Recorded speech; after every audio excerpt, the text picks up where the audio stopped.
The younger generations have barely heard of him, and among middle-aged adults, his memory has faded. Therefore, today we revive the story of this man who, at just 9 years old, entered a sports school to train in martial arts. He rose to fame at 23 thanks to the film Southern Fist King. However, during a break from filming New Shaolin Temple, he suffered a stroke that triggered a recurrence of his cancer, and sadly, he passed away at the age of 37.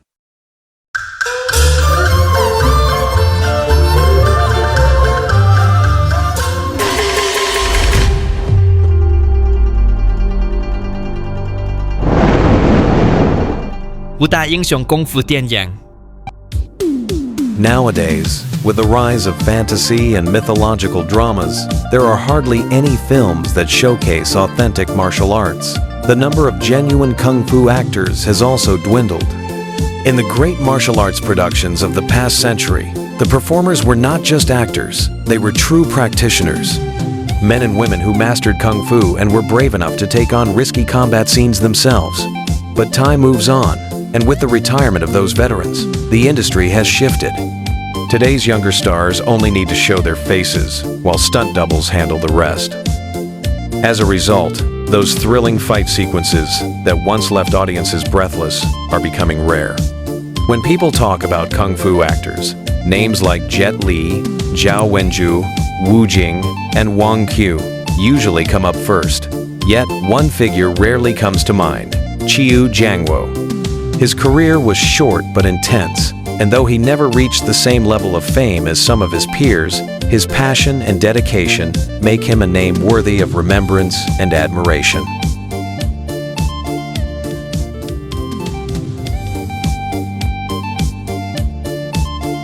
Qiu Jianguo 1957, August 1998, of Han Chinese origin, was born in Guangning, Guangdong Province, China. He was both a martial arts athlete and a film actor from Guangdong.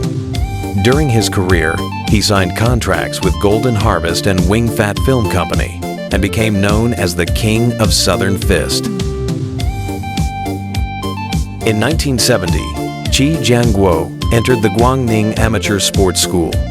By 1973, he had been selected to join the Guangdong team, and in 1983, he served as coach of the Shenzhen team. He specialized in Nanchuan, Southern Fist, and the Steel Fork. At the National Martial Arts Competitions of 1974, 1975, 1977, 1980, and 1981, he won the Nanchuan Championship. In 1978, he also claimed the championship title in Nanchuan sparring. His dedication to martial arts took him abroad, where he performed and taught in more than 10 countries, including Vietnam and Ghana. He was co-author of Nanquan Tuachuan and later transitioned into acting, starring in television dramas such as Iron Bridge 3, Nanquan King, and Chizhuang Shanhei.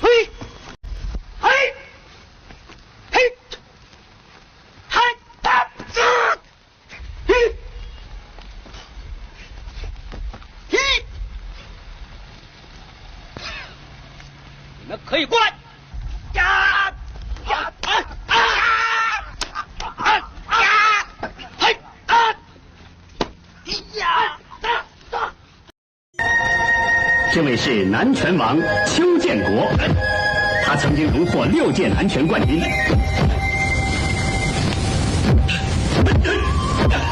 原来少林拳术有南北之分，南拳的特点是出拳重，马步稳，变化多端，节奏鲜明。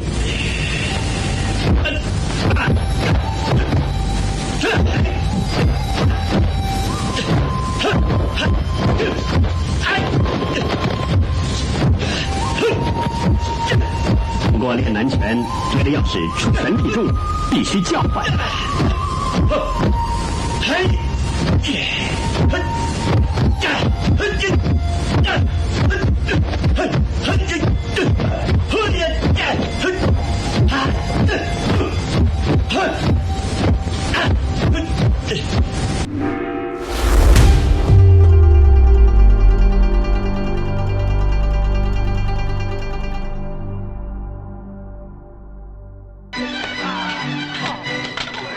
你没事吧？没事。少爷，你来吧。啊，推！啊，推！捅！来吧！啊，推！啊，推！啊，推！啊，啊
，In 1972, Qiu Jianguo began training in the Nanchuan, becoming known as the King of the Southern Fist. He coached Chinese and British martial arts teams. He later worked in Hong Kong, signing with Golden Harvest and Wing Fat Films, and starred in Once Upon a Time in China and The Godmother. In 1998, while filming New Shaolin Temple, his nasopharyngeal cancer recurred, and he died after an unsuccessful surgery. Qiu Jianguo, famously known as the Tiger of Southern China, belonged to the same martial arts generation as Jet Li. A master of the Southern Fist style, he won 6 national championships and earned the honorary title of King of Southern Fist.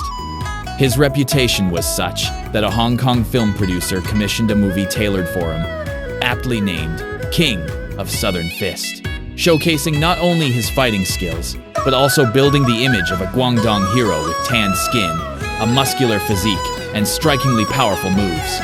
The film emerged during the rise of authentic kung fu cinema, and featured collaborations with the prestigious Hebei Wushu team, as well as champions like Sanda Fighter, Li Yanlong, and Eagle Claw specialists Xu Shangdong and Sun Zhenfa. The action sequences were particularly spectacular. Qiu later appeared in films such as The 13th Heroine, Chinese Martial Arts, and Iron Bridge 3. Yet, these projects achieved only modest success. It wasn't until several years later, when he took on the role of the Shanghai gang leader facing off against Jet Li in Once Upon a Time in China, that he regained a foothold in the Hong Kong martial arts film industry.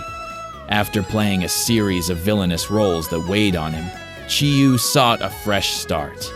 This led to what many consider his signature work, The King of Southern Fist, followed by its sequel, Magnificent Mountains and Rivers.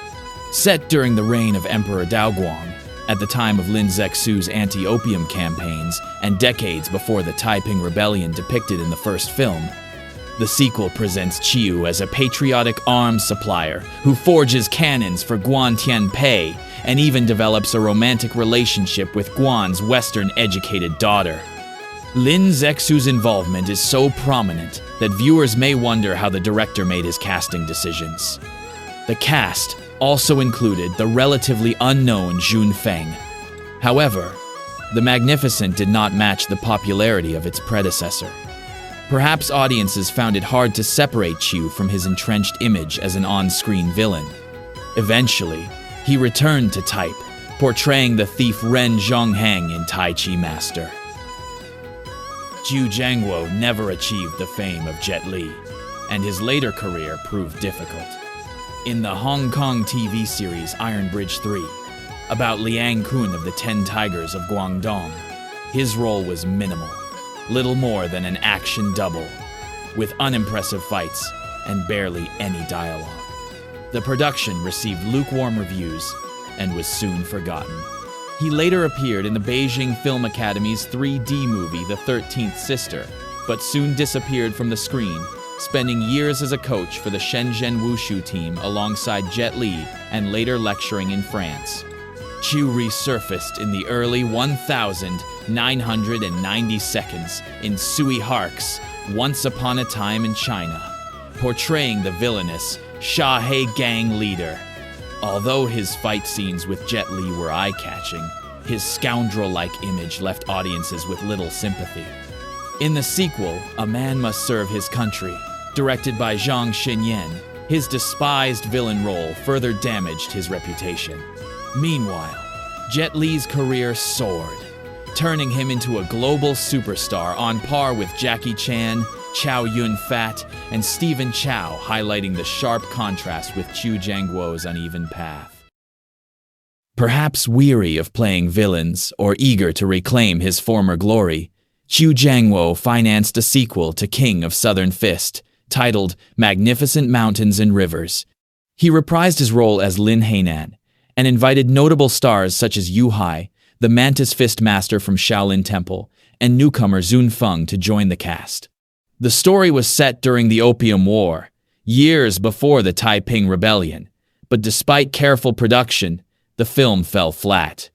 The script was weak, performances uninspired, and its martial arts sequences lacked the authenticity and vitality of the original. Attempting to follow the fantasy-heavy kung fu trends of the time, Qiu used wirework and stunt doubles, but the result failed to resonate with audiences. Soon after, he returned to villain roles. His final appearance was as the rough and sickly-looking thief Ren Zhongheng in Tai Chi Grandmaster, starring his younger brother Wu Jing. Before the film was completed, Qiu Jianguo tragically passed away from nasal cancer at just 40 years old. The saga of King of Southern Fist thus ended on a somber note. Admirers remembered him less for his later villain roles, and more for his early image. A robust, powerful martial artist, embodying strength and heroism. Meanwhile, his co-stars from King of Southern Fist, such as leading actress Zhang Qiaozhen and villain actor Sun Genfa, went on to achieve further success in film and television.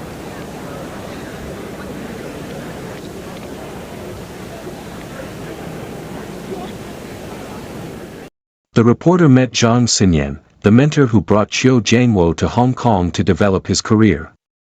When discussing Qiu Jianguo's death, he expressed deep sadness.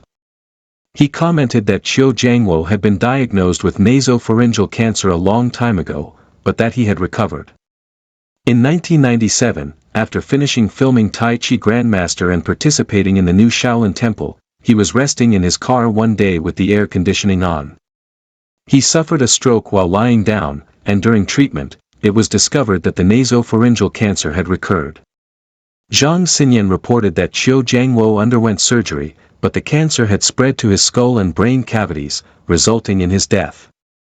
Zhang Xinyan stated that Qiu Jianguo was accompanied by his wife and 2 children before his death. Qiu's wife, Zhou Ping, is also known to have recently returned to Shanghai with their 2 children to bury Qiu's ashes.